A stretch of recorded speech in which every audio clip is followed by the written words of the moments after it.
नमस्कार, IND special में आपका स्वागत है। मैं हूं मनोज सैनी। कांग्रेस का राष्ट्रवाद। भारतीय जनता पार्टी राष्ट्रवाद की बात करती है। भारतीय जनता पार्टी राष्ट्रवाद के कई मुद्दों को लेकर जनता के बीच में जाती है और ये बताने का प्रयास भी करती है कि भारत की सरकार भारत के लिए समर्पित है। लेकिन अब कांग्रेस का राष्ट्रवाद भी दिखाई देगा। कांग्रेस का राष्ट्रवाद 1971 जब बांग्लादेश पाकिस्तान का युद्ध हुआ उसका बखान करने जा रहे हैं। बांग्लादेश मुक्ति युद्ध से बखान की बात करेगी अब कांग्रेस और राष्ट्रवाद से रण की तैयारी करेगी। पहले प्रचार प्रसार होगा, फिर गुणगान होगा। तो क्या इसे माना जाए कि भारतीय जनता पार्टी के राष्ट्रवाद की काट कांग्रेस का राष्ट्रवाद होगा? जनता के बीच जाकर पूर्व प्रधानमंत्री इंदिरा गांधी के चेहरे के सहारे कांग्रेस को मजबूत करने की तैयारी है। 1971 की 50वीं वर्षगांठ मनाएगी कांग्रेस। पीसीसी चीफ कमलनाथ की अध्यक्षता में राज्य स्तरीय समिति इसका आयोजन करेगी। एआईसीसी ने तय की है कार्यक्रम की रूपरेखा। ब्लॉक स्तर तक कार्यक्रम आयोजित करने की तैयारी है। 4 महीने तक कार्यक्रम को लेकर जन जागरूकता अभियान चलाने की बात कांग्रेस कह रही है। नई पीढ़ी को जानकारी देने की बात भी अब कांग्रेस कहेगी। लेकिन इतने वर्षों में इस तरह के अभियान नहीं चले तो जाहिर सी बात है कि फिर बीजेपी सवाल भी खड़े करेंगी, क्योंकि लगातार प्रधानमंत्री नरेंद्र मोदी, अटल बिहारी वाजपेयी या जब से भारतीय जनता पार्टी की सरकारें बनी है, राष्ट्रवाद को सर्वोपरि रखा। और ऐसा लगता है कई बार कांग्रेस ने भी इस पर सवाल उठाए कि राष्ट्र तो हम सबका है, लेकिन क्या 1971 की 50वीं वर्षगांठ से पहले एक बार कांग्रेस भी अपने राष्ट्रवाद का राग लापेगी? ये बात सच है कि राष्ट्र हमारा, आपका, कांग्रेस का, बीजेपी का, सबका है, लेकिन इसके क्या मायने निकाला जाए? सुन लेते हैं जरा कांग्रेस के उपाध्यक्ष, मध्य प्रदेश कांग्रेस के उपाध्यक्ष क्या कह रहे हैं, सीपी शेखर। आप सुन लीजिए तो समझ आ जाएगा। सुनिए।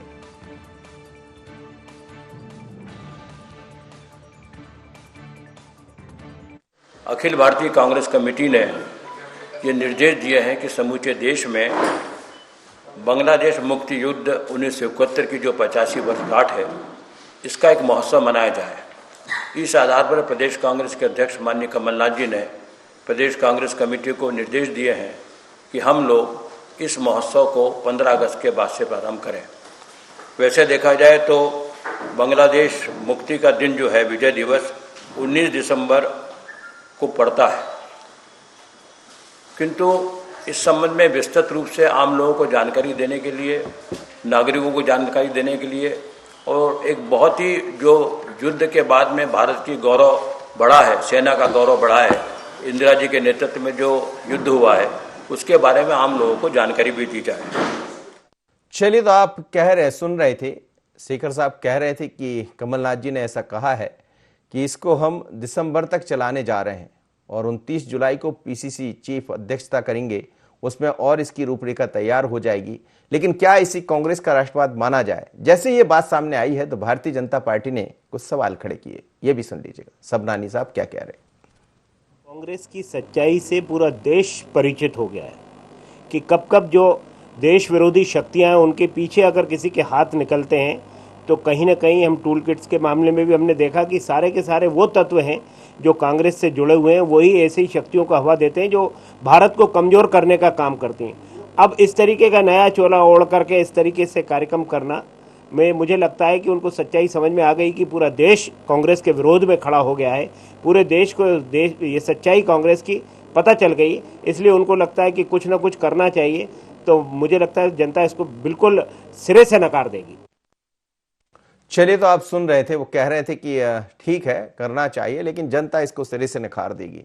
अब बात तो राष्ट्रवाद की हो रही। मेरे साथ 3 मेहमान जुड़ रहे हैं। कृष्ण गोपाल पाठक है, media panelist Bharatiya Janata party के। अवनीश बुंदेला है, प्रवक्ता कांग्रेस के। लेकिन सबसे पहले मैं संदीप से समझ लेता हूं, हमारे ब्यूरो चीफ से। संदीप, ये क्या राष्ट्रवाद की काट राष्ट्रवाद है? हालांकि राष्ट्र तो हम सबका है, कांग्रेस का भी है, बीजेपी का भी है, लेकिन ये जो बात कह रही है कांग्रेस कि दिसंबर तक 1971 का जो राष्ट्रवाद या विजय दिवस मनाया जाता है, अभी अगस्त के बाद से मनाना शुरू कर देंगे, इसके पीछे क्या लॉजिक है?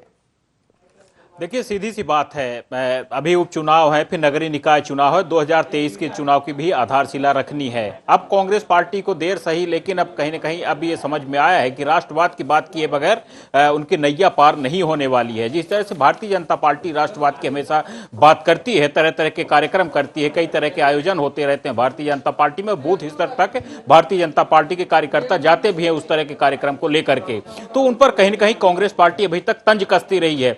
और अगर उसके अलावा अगर हम बात करें तो भाजपा के बड़े बड़े नेता जिस तरह से ट्वीट करते हैं और जिस तरह से उनके कहीं न कहीं विवादित बयान आते हैं, तो उसके कारण कहीं न कहीं भाजपा की जो कांग्रेस की जो छवि है वो फिलहाल धूमिल हुई है। और उन सब चीजों को देखते हुए अब कांग्रेस पार्टी ने कहीं न कहीं एक तरह से ये कह सकते हैं कि भाजपा का ही रास्ता अपनाने की कोशिश की है। ये कांग्रेस को समझ में आ गया है कि अगर हम राष्ट्रवाद की बात नहीं करेंगे तो जनता धीरे धीरे करके नकार देगी। पूरे देश में यही स्थिति है और मध्य प्रदेश में भी कहीं न कहीं यही स्थिति बनी हुई है।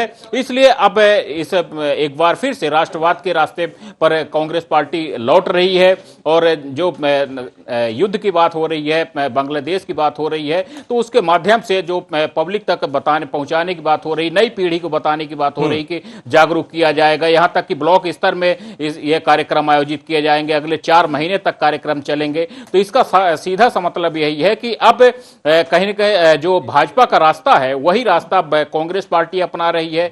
जनता के बीच में इस तरह से कहीं न कहीं कार्यकर्ता भी कांग्रेस के पहुंचेंगे, उनको भी व्यस्त रखना है। तो ये सारी चीजें कहीं न कहीं अपनाने की कोशिश की जा रही है। लेकिन क्या इसमें इंदिरा जी का चेहरा, जाहिर सी बात है 1971 की बात होगी तो फिर इंदिरा गांधी का जिक्र भी होगा, और क्या इंदिरा के चेहरे के नाम पर राष्ट्रवाद को आगे बढ़ाएगी?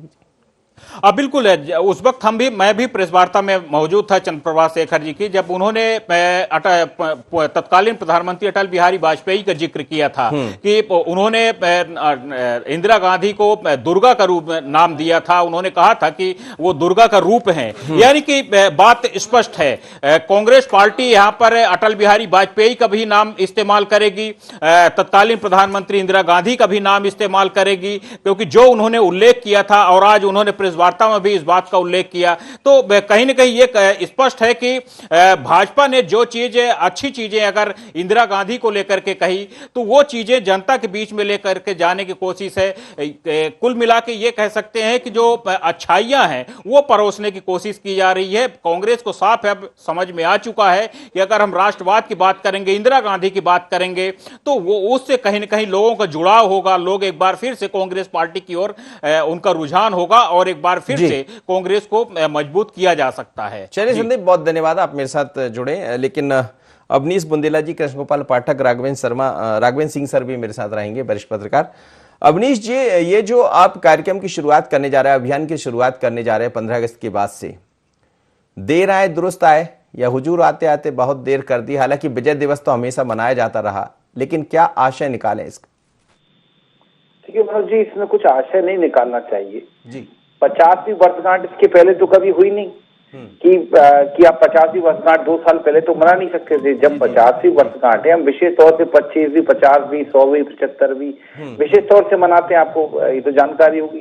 तो उसी तारतम्य में बकायदा हम लोगों ने 50वीं वर्षगांठ को एक अच्छे से धूमधाम से मनाने का निर्णय लिया है, क्योंकि देखिए हम ये मानते हैं कि कांग्रेस पार्टी का एक कहते हैं ना गौरवशाली इतिहास है। अब भाजपा कितना भी प्रयास कर ले, चाहे वो किसी को उठा के ले आए, चाहे दीनदयाल उपाध्याय, जो भी, मैं उनका भी सम्मान करता हूं, जो भी इनके जो मुखर्जी जी वगैरह हैं, लेकिन आप ध्यान रखें वो भी सम्मानित लोग हैं। हम ये नहीं कहते, किसी का हम तिरस्कार नहीं करते मनोज जी, लेकिन हम कहते जो हमारा स्वर्णिम इतिहास है हम उसको, और मैं तो कहता हूँ इंदिरा गांधी जी प्रधानमंत्री थी, खुद अटल बिहारी वाजपेयी ने उनको दुर्गा का एवं एक आयरन लेडी का उनको तमगा दिया था।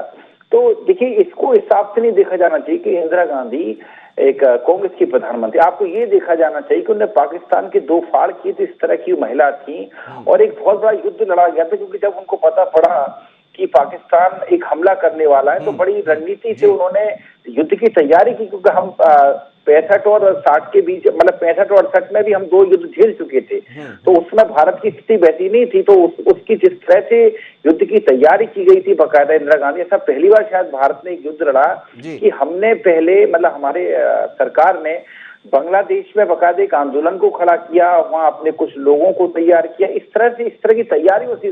तो वो मनोज जी अगर देखें तो युद्ध बड़ा अलग है, उसमें जनरल मानेकशॉ और श्रीमती गांधी की भाई बहुत बड़ी भूमिका रही है, और हमारी सेना की शौर्य गाथा है।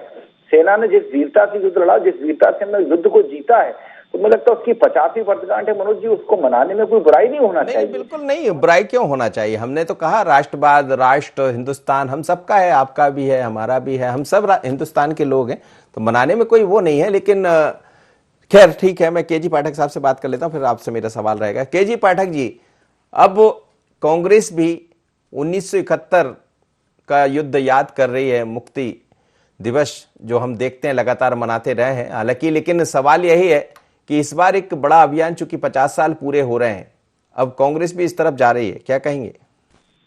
देखिए, कांग्रेस की ट्यूबलाइट हमेशा देर से जलती है। जहां तक भारत और बांग्लादेश युद्ध की बात है, भारतीय जनता पार्टी लगातार हर वर्ष 16 दिसंबर को उसको विजय दिवस के रूप में मनाती है, और भारतीय जनता पार्टी के साथ देश का प्रत्येक नागरिक भी विजय दिवस के रूप में उसको याद रखता है और हमारे वीर सैनिकों को श्रद्धा सुमन अर्पित करता है। और हम बिल्कुल निरापद भाव रखते हुए पूरी की पूरी अभियान में कहीं ना कहीं तत्कालीन प्रधानमंत्री इंदिरा गांधी जी का भी जिक्र करते हैं। यह देश वास्तव में राजनीतिक दलों का देश नहीं है, यह देश वास्तव में ऑब्जेक्टिव या सिलेक्टिव घटनाओं का देश नहीं है। जिस प्रकार से कांग्रेस ने यहाँ पर आज एक वाकया प्रस्तुत करने का काम किया है, सवाल ये उठता है कि गौरवशाली इतिहास की बात कहाँ से शुरू हो। हमने, आपको ध्यान होगा मनोज जी, 2007 में 1857 की 150वीं वर्षगांठ भारतीय जनता पार्टी के राष्ट्रीय संगठन ने हर मंडल, जो भारतीय जनता पार्टी की प्राथमिक इकाई होती है, वहां पे एक सामूहिक आयोजनों के साथ करके मनाई थी, जिसमें हमने महारानी लक्ष्मीबाई जी के साथ साथ तात्या टोपे जी से लेकर सभी 1857 के क्रांतिकारियों का न सिर्फ यशोगान किया था बल्कि उनका कृतज्ञता पूर्वक नमन भी किया था। दूसरी बात, अगर कांग्रेस पार्टी को विजय दिवस मनाना है, ठीक है, हम बोलते हैं मनाना चाहिए, लेकिन सिलेक्शन क्यों कि हम इसका मनाएंगे इसका नहीं मनाएंगे? सिर्फ भारत बांग्लादेश युद्ध क्यों, वह जीत क्यों? हम उस जीत का आदर करते हैं, हमारे सैनिकों की बहादुरी का, जिसमें पाकिस्तान के जनरल नियाजी ने आत्मसमर्पण किया था अपने लगभग 90,000 सैनिकों के साथ। हम उनको बार बार याद करते हैं।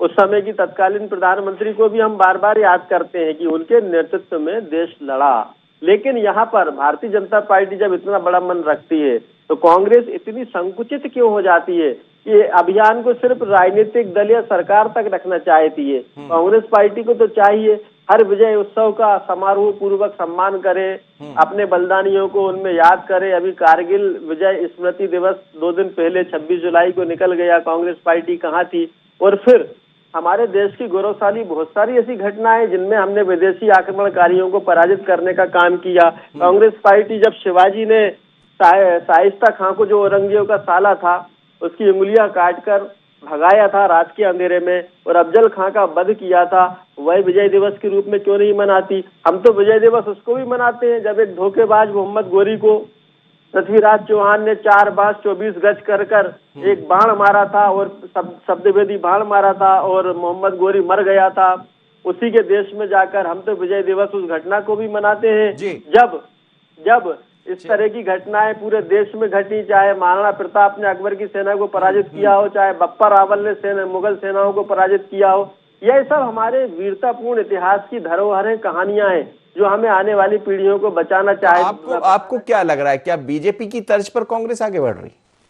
देखिए, हम तो चाहते हैं कि भारत का प्रत्येक नागरिक, जिसमें कांग्रेस पार्टी भी आती है, दूसरे राजनीतिक दल भी आते हैं, हर एक नागरिक आता है, देश के गौरवपूर्ण जो हमारे घटनाएं हुई हैं, जो हमने इतिहास रचा है, जो गौरवपूर्ण हमारी वीरता की कहानियां हैं, वह चाहे 1971 हो, चाहे 1857 हो, चाहे भगत सिंह का फांसी का दिन हो, चाहे सुखदेव की फांसी का दिन हो, चाहे चंद्रशेखर आजाद का बलिदान दिवस हो, या फिर शिवाजी की। इतिहास भरा पड़ा है इन सब बातों को लेकर निश्चित रूप से, और भारत का इतिहास तो गौरवशाली है ही। अब हम उसको किस रूप में लेते हैं अलग मुद्दा है।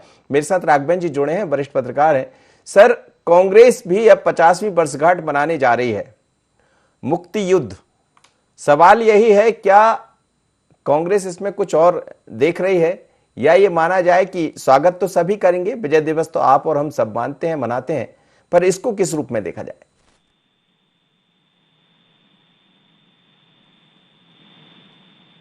राघवेंद्र सर, मेरी आवाज सुन पा रहे? चलिए मैं लौटूंगा जब तक। अवनीश जी। जी सर। जी जवाब दीजिएगा, कृष्ण गोपाल पाठक को सवाल उठा रहे थे। सर मैं क्या जवाब दूं कृष्ण गोपाल पाठक जी की। कृष्ण गोपाल पाठक जी को इतिहास पढ़ना चाहिए अच्छे से कि भारत देश का निर्माण कब हुआ, गठन कब हुआ। आप जब अकबर बाबर के समय जा रहे हैं, पृथ्वीराज चौहान जी के समय जा रहे हैं, मैं खुद एक राजपूत हूँ, मैं इनको बताना, और मैं ऐसी जगह से आता हूँ, मैं इनको आज इतिहास बताता हूँ।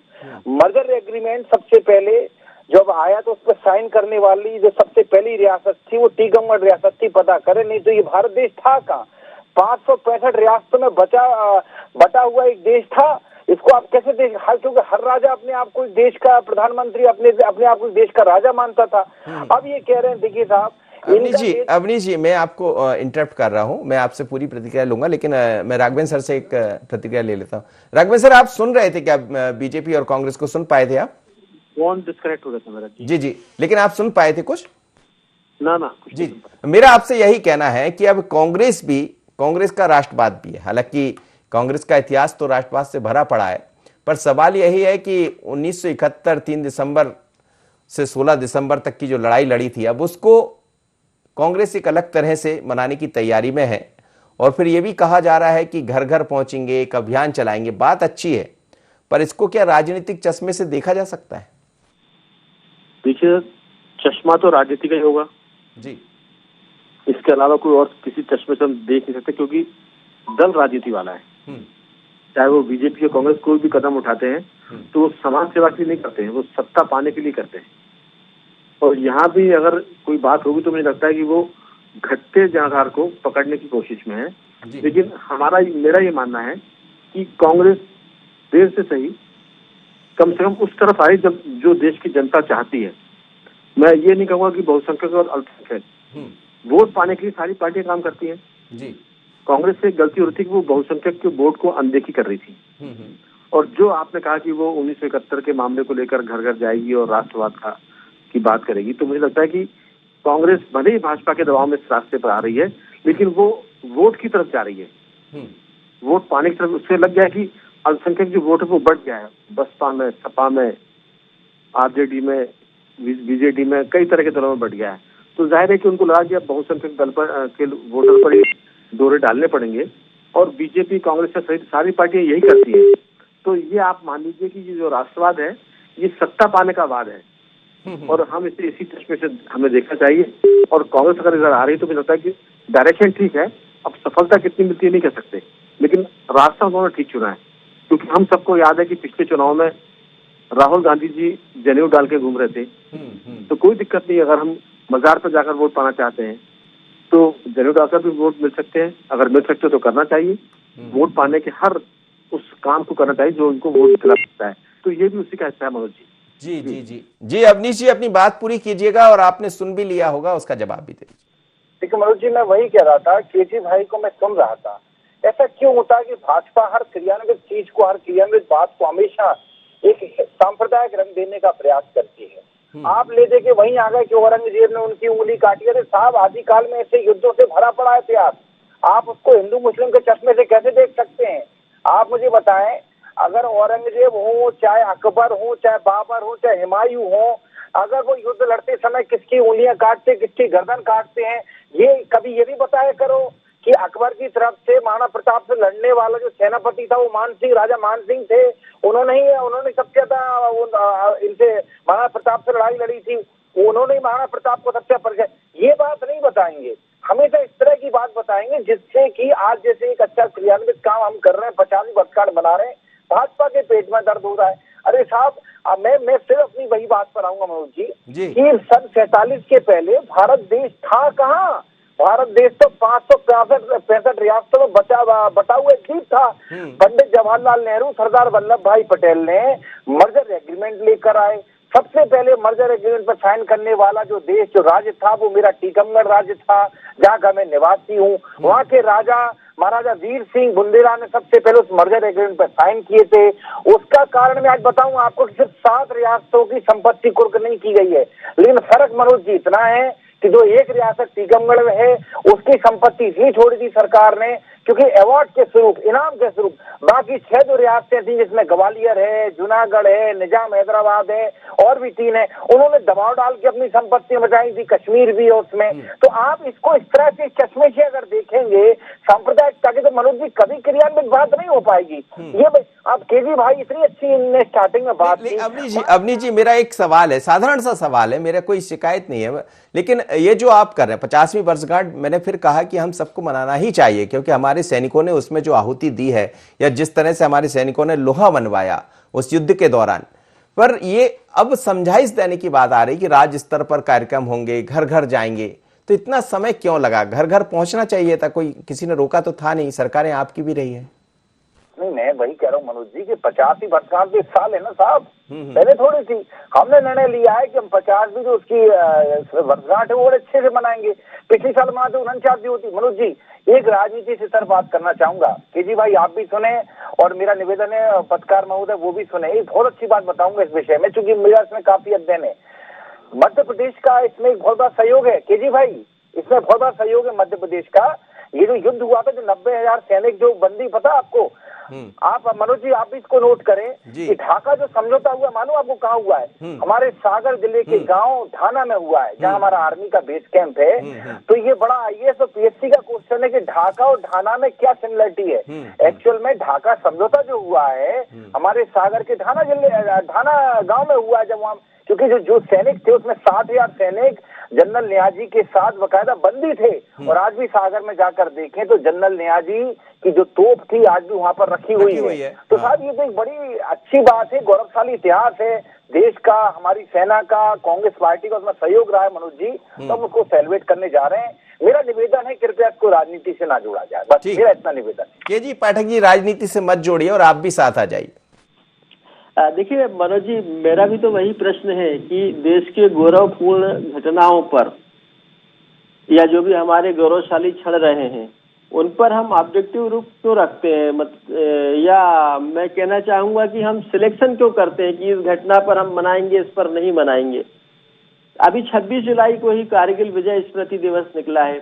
माना कि अटल बिहारी वाजपेयी प्रधानमंत्री थे, लेकिन हमारी सेना ने देश के लिए युद्ध लड़ा था कारगिल में, कई उसमें जवान हमारे शहीद हुए थे। लेकिन आप बताइए क्या राहुल गांधी जी ने कोई ट्वीट किया? राहुल गांधी कारगिल विजय स्मृति दिवस पर नहीं किया। जबकि मैं फिर से आपको बोलना चाहता हूँ 1971 से हर वर्ष, अभी आपने कांग्रेस के जो भी बाइट में प्रदेश उपाध्यक्ष जी को बताया था, मैं नाम भूल रहा हूँ उनका, जो आपने लिया था, शेखर साहब थे जी, शेखर साहब, उनको डेट तक याद नहीं है। आप उसको फिर से सुनिए, वो बोलते हैं 19 दिसंबर, जबकि वो 16 दिसंबर है विजय दिवस हम जब मनाते हैं। तो जिस कांग्रेस ये जो ढर रहा है, हम बोल रहे हैं कि भारतीय जनता पार्टी से आप सीखिए, लेकिन हर घटना से सीखिए। इस 1971 16 दिसंबर को विजय दिवस भारतीय जनता पार्टी अपने संगठन के रूप में हर वर्ष मनाती है। 16 दिसंबर को भारतीय जनता पार्टी विजय दिवस अपने पार्टी कार्यालय में मनाती है, जिला कार्यालय में मनाती है, केंद्रीय कार्यालय में मनाती है। और हम जैसे भी हो, हम कभी भूलते नहीं है कि उस समय देश की प्रधानमंत्री कौन थी। हम बिल्कुल गर्व के साथ बोलते हैं कि इंदिरा गांधी देश की प्रधानमंत्री थी। मैं वही आपसे प्रश्न कर रहा हूँ, लेकिन क्या इतिहास सिर्फ कांग्रेस द्वारा प्रायोजित इतिहास से ही लिखा जाएगा? इतिहास के हमारे बहुत सारे गौरवशाली क्षण रहे हैं, हमने बहुत सारे युद्ध जीते हैं, हमने बहुत सारी लड़ाइयां लड़ी हैं। और रही बात राष्ट्र की, तो यह राष्ट्र कोई 1947 का देश नहीं है, यह हमारी संस्कृति अक्षुण है। यह हमारी संस्कृति जब से सृष्टि का आरंभ हुआ है तब से प्रारंभ होने वाली है। भगवान राम क्या इस देश के नहीं थे जो ये मानते हैं? चलिए, आप बिल्कुल सही कह रहे हैं आप, लेकिन मैं एक अंतिम प्रतिक्रिया राघवेंद्र सर से लेना चाहूंगा। राघवेंद्र सर, जो भी है, वजह जो भी रही हो, बीजेपी हो या कांग्रेस, आपने भी कहा, लेकिन सियासत एक ऐसी चीज तो है कि कम से कम अब वो बातें लोगों तक पहुंच जाएगी कि 1971 का युद्ध क्या था, वो बच्चे समझ पाएंगे। क्योंकि जब हम अपना इतिहास पढ़ते हैं तो इतिहास की किताबों में वो वैसी चीजें पढ़ने को बच्चों को नहीं मिलती है। ये जरूर है कई बार इसको लेकर मुद्दे भी उठते रहे, पर अब कांग्रेस भी जाएगी, बीजेपी भी जाएगी अपने अपने तरीके से, तो कम से कम उस राह पर तो चल पड़े हैं लोग, वजह जो भी हो। देखिए, ये तो मुझे लगता है कि देश के लिए शुभ संकेत है कि कम से कम राष्ट्रवाद की चीजें याद की जा रही हैं, चाहे वो 71 की बात हो, चाहे वो कारगिल युद्ध की बात हो, या हम सारगढ़ युद्ध की बात करें जो अंग्रेजों के जमाने में हुआ था, जो 21 सिखों ने लड़ा था। तो कहीं ना कहीं ये सारी बातें इतिहास के पन्नों में दर्ज है, इन्हें किताबों में भी आना चाहिए। और जो बच्चे पढ़ते हैं 5वीं क्लास के, 8वीं क्लास के, 10वीं क्लास के, इन पाठ्यक्रमों में इसको विस्तार से जोड़ा जाना चाहिए। मुझे लगता है कि ये जो बात शुरू हुई, जो प्रतिस्पर्धा का दौर शुरू हुआ राष्ट्रवाद का, ये जितना ज्यादा चलेगा, हमें लगता है कि देश की जो काम करने की शैली वो बदलेगी इसके बहाने। क्योंकि अगर राष्ट्रवाद मजबूत होगा तो फिर सारे दल, सारे लीडर इसी पर बात करेंगे। और कहीं ना कहीं मैं अंतिम बात इसमें कहूंगा कि ऑफिस में देर से आना भी राष्ट्रद्रोह होता है। ठीक बात। अगर आप राष्ट्रवाद की बात करेंगे और राष्ट्रवाद पर अगर ये पार्टियां चल पड़ी तो कल के दिन इसकी जो अगली कड़ी है वो इस पर भी होगी कि भाई काम ज्यादा करिए, क्योंकि अगर काम कम करेंगे तो ये भी देशद्रोह होगा। तो ठीक है, युद्ध के बहाने, युद्ध जीतने के बहाने राष्ट्रवाद हो रहा है, चुनाव के बहाने मंदिर जाते हैं, जनेऊ पहनते हैं, या बीजेपी जय जय श्री राम कहती है, तो कम से कम इस बहाने राम मंदिर बना है, इस बहाने देश के जो सपूत है जिन्होंने कुर्बानी दी उनके लोग याद कर रहे हैं। और ये मुझे लगता है कि शुभ संकेत है भारत के लिए। चलिए सर, बिल्कुल सही आपने कहा, बहुत बहुत धन्यवाद आप सभी मेहमानों का मेरे साथ जुड़े। लेकिन कांग्रेस का राष्ट्रवाद भी अब दिखाई देगा। हालांकि कांग्रेस राष्ट्रवाद की बात करती रही है, लेकिन भारतीय जनता पार्टी की जब सरकारें आई तो उन्होंने उसको अलग तरीके से लिया। और ये तो प्रतिस्पर्धा का समय है, बात बीजेपी की करें या कांग्रेस की, कैसे कितने लोगों को हम अपने साथ जोड़ पाएं। लेकिन यदि राष्ट्र के मुद्दे पर आप अपने लोगों को, अपने युवाओं को बातें बताते हैं कि वैसे कौन लोग हैं जिन्होंने राष्ट्र के नाम अपने प्राण आहूत कर दिए, ऐसी कौन सी बातें हैं जिसके कारण हमें आज़ादी मिली, ऐसी कौन सी बात है जब 1971 का युद्ध हुआ और भारत ने बताया था कि भारत क्या है, इसको लेकर भी यदि आप जाएंगे तो सवाल उठते रहेंगे, चर्चाएं चलती रहेंगी। लेकिन संकेत तो शुभ है। मुझे दीजिए इजाजत, बने रहिए IND 24 पर।